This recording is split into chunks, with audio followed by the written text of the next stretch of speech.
পশ্চিমবঙ্গের ক্ষমতায় বিজেপি সরকার আসার পরে বাংলাদেশ কার্যত বিপর্যস্ত। তারা লাগাতার শুভেন্দু অধিকারীকে যেমন আক্রমণ করছে, ঠিক তেমনি অনুপ্রবেশ ইস্যুতে ভারত সরকারের উপর চাপ তৈরির অপচেষ্টায় মগ্ন। কিন্তু তারা বুঝতেই পারছে না ভারতের পরবর্তী চালটা কি হবে। আর এই প্রেক্ষাপটে দাঁড়িয়ে আমেরিকা রীতিমতো বাংলাদেশের কন্ট্রোল নেওয়ার জন্য ঝাঁপিয়ে পড়লো। অন্তত কালকে এমন এক গুরুত্বপূর্ণ আপডেট আমাদের সামনে এলো, তাতে একটা জিনিস পরিষ্কার হয়ে যাচ্ছে, দক্ষিণ এশিয়ার পলিটিক্সে পাওয়ার শিপমেন্ট কিন্তু ক্রমশ ধাবিত হচ্ছে এবং এটা কিন্তু এক বহু জাতিক জটিলতার সৃষ্টি করছে। এবং বাংলাদেশকে কেন্দ্র করে ভারত, চীন এবং আমেরিকা এক্স্যাক্টলি কি করতে চলেছে সেটাই কিন্তু এই মুহূর্তে সব থেকে বড় প্রশ্ন।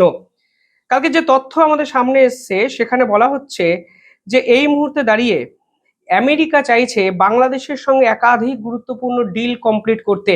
হঠাৎ করে সবকিছু ছেড়ে বাংলাদেশে কেন তারা ঝাঁপিয়ে পড়লো সেটা কিন্তু এই মুহূর্তে সব থেকে বড় বিস্ময়। শেখ হাসিনার একটি কথা হয়তো আপনাদের কিছু বছর আগের একটি কথা কিন্তু মনে আছে। সেখানে শেখ হাসিনা পরিষ্কার বলেছিলেন যে আমেরিকা চাইছে সেন্ট মার্টিনস দ্বীপে আমেরিকার একটি সামরিক ঘাঁটি তৈরি করতে এবং এর জন্য তার উপরে চাপ তৈরি করার চেষ্টা করা হচ্ছে। যেহেতু সেন্ট মার্টিনস দ্বীপটিকে আমেরিকা চায় এবং শেখ হাসিনা দিতে নারাজ, তাই হয়তো শেখ হাসিনাকে সরিয়েও দেওয়া হবে, এই ধরনের একটা অনুমান শেখ হাসিনা স্বয়ং করেছিলেন 2 বছর আগে। আর আজকে শেখ হাসিনা চলে যাওয়ার পর ফের বাংলাদেশের সামরিক ঘাঁটি তৈরি করতে চাইছে আমেরিকা, যে ঘাঁটি তৈরি হলে চীন এবং ভারতের উপর তারা নাকি নজরদারি করতে পারবে। শুধু তাই নয়, ওয়াশিংটনে বাংলাদেশ ও আমেরিকার মধ্যে একটি বড় সড়ো জ্বালানি চুক্তি বা এনার্জি মৌ সই হয়েছে। অর্থাৎ একদিকে আমেরিকার আগ্রাসী প্রবেশ, অন্যদিকে পাকিস্তানের সঙ্গে বাংলাদেশে বাড়তে থাকা ঘনিষ্ঠতা এবং চীন লাগাতার বিদেশি অস্ত্র সরবরাহ করে চলেছে এই বাংলাদেশে। সব মিলিয়ে ত্রিমুখী সাঁড়াশি আক্রমণের মুখে ভারত, সেই সম্ভাবনা কিন্তু উজ্জ্বল হয়ে গেছে। এবং বাংলায় পরিবর্তনের পর বাংলাদেশও এই মুভগুলো অত্যন্ত অ্যাগ্রেসিভ ওয়েতে করছে, তা কিন্তু পরিষ্কার। প্রাথমিকভাবে বাংলাদেশের প্রধানমন্ত্রী তারেক রহমানের সাথে ডোনাল্ড ট্রাম্পের ব্যক্তিগত চিঠি আদান প্রদান হয়েছে। সেখানে স্পষ্ট বলা হয়েছে যে বাংলাদেশ যদি আমেরিকার সঙ্গে general security of military information agreement এবং acquisition and cross servicing agreement নামের দুটি প্রতিরক্ষা চুক্তি সই করে, তবেই বাংলাদেশ আমেরিকার থেকে সব থেকে বড় অর্থনৈতিক সুবিধা ও টেক্সটাইল পণ্যের উপর 19% শুল্ক ছাড় পাবে। আর এখানেই প্রশ্ন হলো, এসএ এবং জিএসও এমআইএ এই চুক্তি দুটো কি, এবং তাহলেই আপনারা বুঝতে পারবেন এক্স্যাক্টলি বাংলাদেশের কন্ট্রোল নিজের হাতে কেন নিতে চাইছে আমেরিকা। দেখুন, প্রথমত acquisition and cross servicing agreement.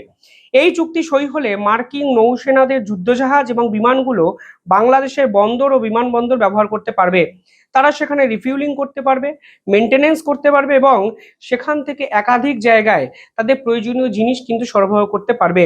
অর্থাৎ কৌশলগতভাবে চট্টগ্রাম এবং মাতারবাড়ি বন্দর কার্যত মার্কিন নৌবাহিনীর জন্য হয়ে উঠবে একটি বড় ট্রানজিট পয়েন্ট। পরবর্তীকালে জিএসওএমআইএ এটি হলো বাংলাদেশের উচ্চ পর্যায়ের গোয়েন্দা তথ্য আদান প্রদান চুক্তি। এর মাধ্যমে আমেরিকা ও বাংলাদেশ একে অপরের সঙ্গে সামরিক গোপন তথ্য শেয়ার করবে এবং এর ফলে পুরো বঙ্গোপসাগর জুড়ে আমেরিকার নজরদারি এবং সার্ভেলেন্স বহু ক্ষেত্রে বেড়ে যাবে। এই চুক্তি হলে শুধু ভারতের জন্য বিপজ্জনক হবে তা নয়, চীনের জন্য কিন্তু বিপজ্জনক হবে। অর্থাৎ আমেরিকা বাংলাদেশের ঘাঁটিকে ব্যবহার করে দক্ষিণ এশিয়ার পলিটিক্সে অত্যন্ত গুরুত্বপূর্ণ মিলিটারি অপারেশন ভবিষ্যতে করতে পারে, সেটাও কিন্তু পরিষ্কার হয়ে যাচ্ছে। একই সঙ্গে ওয়াশিংটনে বাংলাদেশের পররাষ্ট্রমন্ত্রী খলিলুর রহমান এবং মার্কিন জ্বালানি সচিব ক্রিস রাইট একটি জ্বালানি চুক্তি বা এনার্জি মৌ সই করেছেন, যার ফলে বাংলাদেশ এখন আমেরিকা থেকে বিপুল পরিমাণে এলএনজি এবং এলপিজি আমদানি করবে। আমেরিকার সেভারান কোম্পানি ইতিমধ্যেই বাংলাদেশে 60% গ্যাস সরবরাহ করে। অর্থাৎ বাংলাদেশ এখন অর্থনৈতিক, সামরিক এবং জ্বালানি এই 3 ক্ষেত্রেই আমেরিকার উপর ডিপেন্ডেন্ট হয়ে গেল, যা কিন্তু বাংলাদেশের ভবিষ্যতে এক বড় সড়ো বিপদ নিয়ে আসতে পারবে। ইতিহাস যদি দেখেন তাহলেই আপনারা বুঝতে পারবেন যারা যারা আমেরিকার উপর ডিপেন্ড করে আছে তারাই কিন্তু আজকে বিপদের সম্মুখীন দাঁড়িয়ে আছে। আজকে সাউথ কোরিয়া দেখুন, জাপান দেখুন, তারা সরাসরি আমেরিকার ট্রেড এগ্রিমেন্টকে বয়কট করেছে এবং আমেরিকার সুপ্রিম কোর্টও ডোনাল্ড ট্রাম্পের এই আগ্রাসন নীতিকে সম্পূর্ণ চুরমার করে দিয়েছে। সেই প্রেক্ষাপটে দাঁড়িয়ে বাংলাদেশ আমেরিকার উপর ডিপেন্ডেন্সি দেখাচ্ছে, তাই সে কিন্তু এক অদ্ভুত স্ট্র্যাটেজি এবং এই স্ট্র্যাটেজি কিন্তু বাংলাদেশকে কিন্তু বিপজ্জনক জায়গায় নিয়ে যাবে এবং এই পুরো বিষয়টাই বাংলাদেশ কিন্তু করলো বঙ্গ নির্বাচনে বিজেপি ক্ষমতায় আসার পর। কারণ তারা বুঝতেই পারছে না যে এই নির্বাচনে বিজেপি ক্ষমতায় এসে আলটিমেটলি পরবর্তী পদক্ষেপে ভারত সরকারের পক্ষ থেকে কোন পদক্ষেপ নেওয়া হবে। পরবর্তীকালে আপনারা যদি দেখেন তাহলে দেখবেন আরো কিছু গুরুত্বপূর্ণ বিষয় এই সমীকরণ কিন্তু আমাদেরকে ভাবতে বাধ্য করছে। কি কি জিনিস? ভারতের ঠিক ঘরের পাশে বঙ্গোপসাগর। এবার এই শান্তি এলাকায়, মানে শান্ত এবং শান্তিপূর্ণ একটি এলাকায় যদি আমেরিকা যুক্তরাষ্ট্রের মতো একটি গ্লোবাল সুপার পাওয়ারের যুদ্ধজাহাজ এসে পড়ে, তাহলে অকারণে এই জায়গাটি অশান্ত হবে, এটা স্বাভাবিক এবং আমেরিকা সেটাই চায়। আমেরিকা চায় বিশ্বের সমস্ত দেশ যুদ্ধ নিয়ে মেতে থাকুক। আমেরিকা চায় তাদের যুদ্ধজাহাজ অন্য দেশের উপর মেন্টাল প্রেশার বা স্ট্র্যাটেজিক্যাল প্রেশার তৈরি করতে। এর ফলে যেটা হয় তা হলো একটা দেশের ন্যাচারাল যে ওয়ার্ক ফ্লো সেটা কিন্তু নষ্ট হয় এবং আমেরিকা কিন্তু সেটাই চাইছে। এতদিন অবধি বঙ্গোপসাগরে একমাত্র আধিপত্য ছিল ভারতবর্ষের। বাংলাদেশ বা মায়ানমারের নৌবাহিনী ভারতের তুলনায় দুর্বল হওয়ায় এই অঞ্চলটি ভারতের জন্য একটি সেফ জোন ছিল এবং ভারত তার পূর্ব উপকূল নিয়ে নিশ্চিন্ত ছিল। কিন্তু এখন আমেরিকার পারমাণবিক যুদ্ধজাহাজ ভারতের নাকের ডগায় যদি 24 ঘন্টা টহল দেয়, তবে ভারতবর্ষের কৌশলগত যে স্বস্তি তা কিন্তু বিনষ্ট হবে, তা কিন্তু পরিষ্কার। ভারতের অন্যতম পরমাণু সাবমেরিন হলো আইএনএস ভার্সা, যেটা কিন্তু বিশাখাপত্তমের কাছে অবস্থিত সামরিক ঘাঁটিটি। এছাড়া উড়িষ্যার আব্দুল কালাম হুইলার আইল্যান্ড থেকে ভারত তার সমস্ত ধরনের গুরুত্বপূর্ণ মিসাইল টেস্টিং করে। আমেরিকার জিওসো এমআই এর চুক্তির র্যাডার ও সার্ভেলেন্স সিস্টেম যদি বাংলাদেশে বসে, তাহলে কিন্তু ভারতবর্ষের জন্য অত্যন্ত সংবেদনশীল সামরিক গতিবিধি সরাসরি আমেরিকার হাতে চলে যাবে। তা কিন্তু ভারতের অত্যন্ত গুরুত্বপূর্ণ একটা ক্ষতির সম্ভাবনা তৈরি করবে। অর্থাৎ বন্ধু রাষ্ট্র হলেও কোনো দেশই এই মুহূর্তে চাইবে না নিজেদের দেশের ঘরের ভিতরকার খবর এবং আদান গুরুত্বপূর্ণ তথ্য অন্য সামরিক দেশকে তুলে দিতে।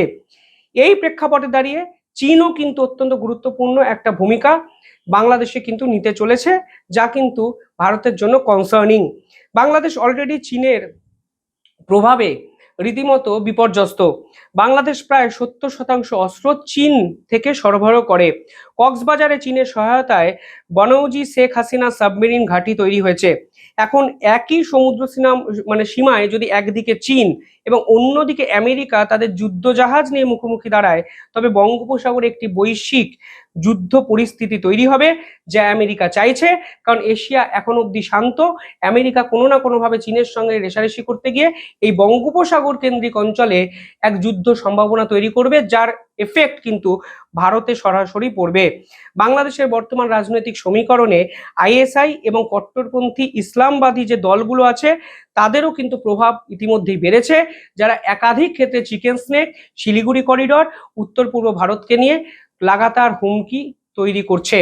এই ভিডিওতে আর বিস্তারিত সেগুলো বলছি না, কিন্তু একটা জিনিস স্পষ্ট হয়ে যাচ্ছে, বাংলাতে বিজেপি সরকার বা শুভেন্দু অধিকারীর সরকার ক্ষমতায় আসার পর আমেরিকা বাংলাদেশে ঢুকে যাচ্ছে, চীন অস্ত্র সরবরাহ বাড়াচ্ছে, বঙ্গোপসাগরে যুদ্ধজাহাজ ডিপ্লয় করার একটা প্রস্তুতি তৈরি হয়েছে এবং বাংলাদেশকে বিভিন্ন দিক থেকে চাপ তৈরি করে ডোনাল্ড ট্রাম্প আসলে একদম পিষে মারতে চাইছেন, যা লং টার্ম এফেক্টে কিন্তু বাংলাদেশের ভবিষ্যৎ নিয়ে বড় সড় বিস্ময় বা বিস্ময়কর পরিস্থিতি তৈরি করবে, তা কিন্তু বিশেষজ্ঞরা বলছেন।